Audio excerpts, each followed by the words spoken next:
Hi,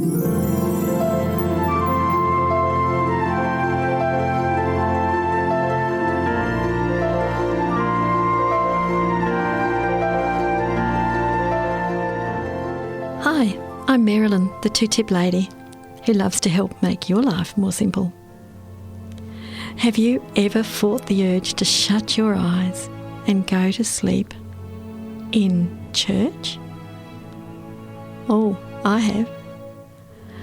But there was one time recently when I didn't even dream about shutting my eyes. Nope, I listened, and I heard a word that I'd never ever heard before. Litotes. I bet you haven't heard it before either. It fascinated me, made me sit up and listen, really got my gastric juices of my brain going. And I loved the way the preacher used it and encouraged us to think.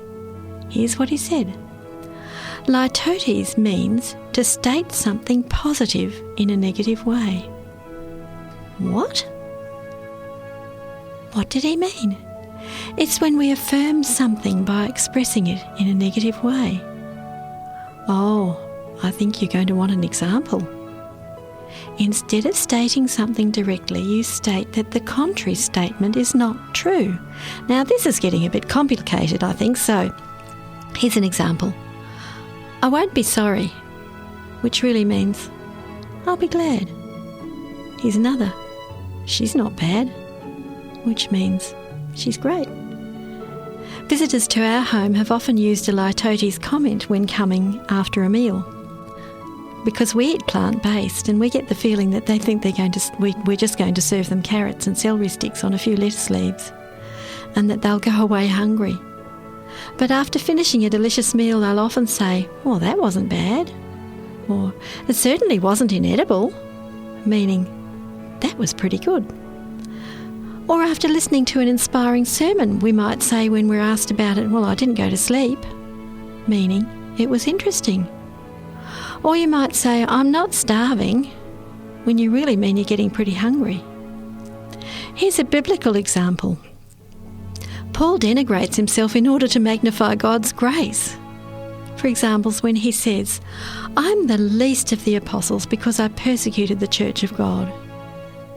It's a pretty negative-looking statement, but he is really magnifying God's incredible grace to choose him to be one of his leaders.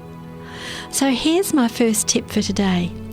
Listen for examples of Litotes as you go through the day. You'll probably be surprised, as I've been, how often you'll hear examples, and yes, you'll use them yourself. Here's another. You won't be sorry you bought that. Meaning, you'll be happy you did. Now, I'm sure you won't be sorry when I quit talking about things that really make me think. So now, what's my first tip today? Tip number 1. Say what you mean, and mean what you say. And you'll never have to think of Litotes again. Woohoo! This is bound to make your life more simple. Say what you mean and mean what you say.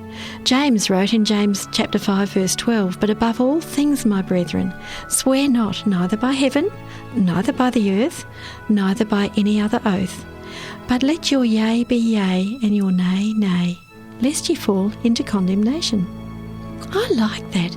It's so much easier in life when we say what we mean and mean what we say. Tip number 2 is a simple one too. Don't put the mind in neutral and the tongue in gear. Think first, then speak. Why? Because the psalmist says, a word fitly spoken is like apples of gold in pictures of silver. What are those 2 tips today? Say what you mean what you say. Tip 2, don't put the mind in neutral and the tongue in gear. Think first, then speak. Your life is going to become much more of a blessing to all of those around you if you will follow these 2 tips and put them into practice today. So that's it right now from the two-tip lady who loves to help you make your life more simple.